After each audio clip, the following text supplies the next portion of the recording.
Alors, yo le gang, aujourd'hui on se retrouve pour ma première vidéo sur ma chaîne où je vais vraiment vous parler. Donc cette vidéo, je sais pas si je serai vraiment à l'aise. J'attends vos retours sur le commentaire sur la qualité de mon micro, si vous m'entendez bien, si le son est correct, sur la qualité de la vidéo. J'attends vraiment ça pour pouvoir m'améliorer pour la suite. Donc aujourd'hui on va aborder le sujet de mon entraînement tout simplement. Donc comment je fais pour m'entraîner, les principales techniques que j'utilise. Pour la première étape, déjà je vais vous présenter les paramètres que j'utilise, principalement pour la chasse terreau, je précise. Donc, pour cette première étape, donc vous voyez que j'utilise principalement l'élimination en terroriste.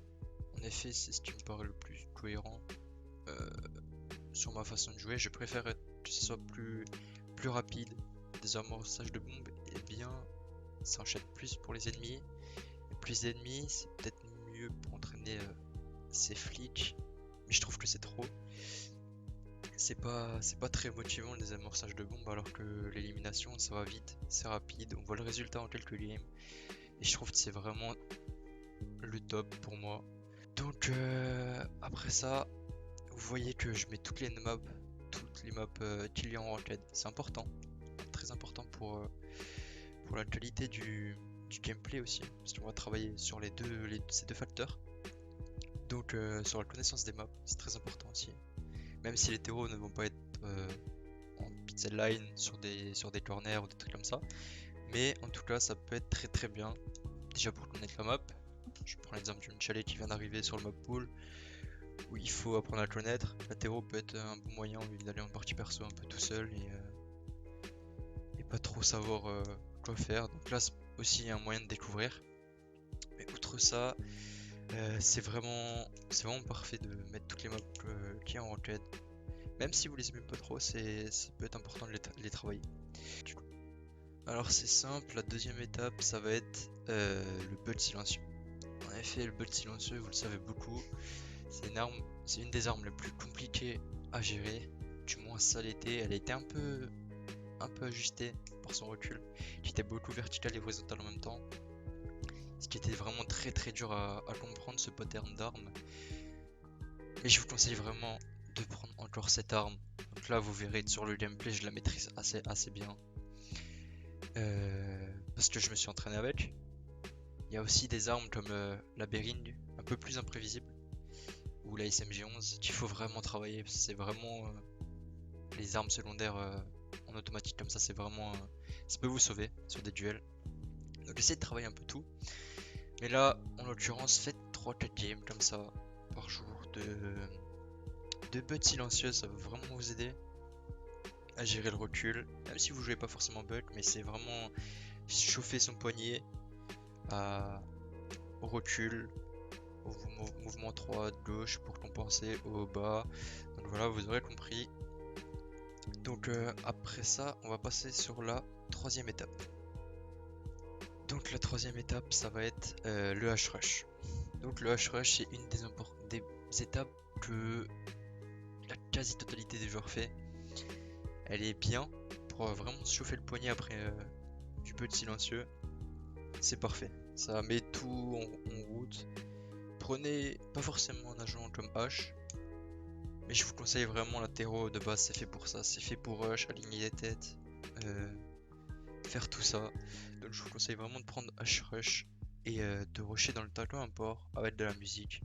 Mettez de la musique, c'est très important, ambiancez-vous. Faites ça à donf, mettez-vous en sourdine sur Discord et vous rejoindrez vos potes après. Ça c'est aussi un très gros problème de la communauté. C'est... Enfin des gens en général, pardon. C'est vraiment de pas vouloir perdre ce temps en chasse au terreau, mais ça se fait ressentir sur les games. Et je vous promets que si vous faites ce que je vous dis là, ça ira mieux. Donc voilà, ça c'était pour la troisième étape. Pour ce qui est de l'une des étapes les plus importantes, et la dernière aussi, de mon entraînement, c'est, comme j'aime bien l'appeler, l'entraînement Loli. Vous savez que ce youtubeur, dès qu'il fait des kills en fin de manche ou des kills assez beaux à voir, il fait un coup de cut par terre. On va exploiter cette technique en game, en chasse au terreau, pour vraiment vous faire travailler votre connaissance de votre shoot. Très important cet entraînement, le plus crucial je pense pour moi. Donc ça va être vraiment de jouer d'une façon... alors soit vous prenez les armes d'avant avec le H-Rush, soit vous jouez à votre manière comme vous jouez en terreau. Enfin un coup plutôt par terre et vous relevez le viseur à hauteur de tête, directement sur le crosshair. Donc ça va vraiment travailler votre crosshair placement.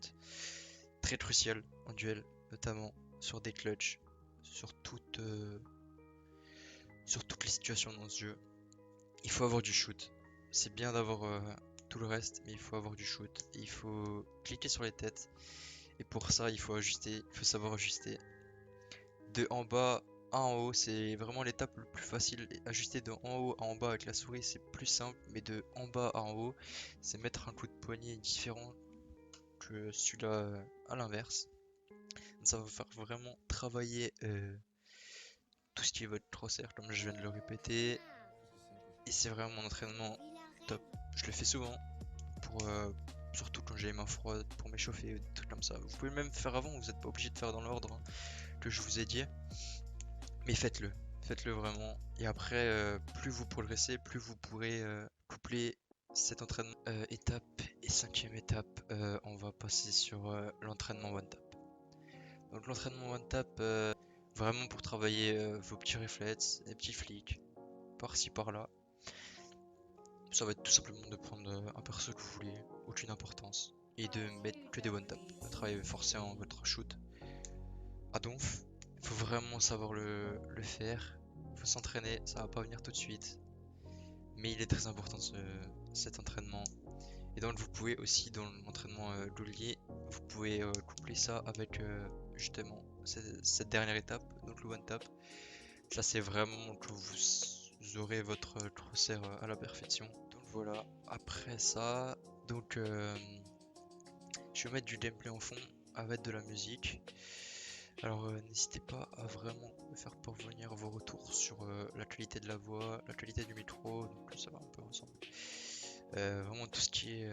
si vous aimez bien, n'hésitez pas à vous abonner et lâcher un pouce bleu, ça apporterait beaucoup de soutien. Merci. Il move, il a pas move. Oui.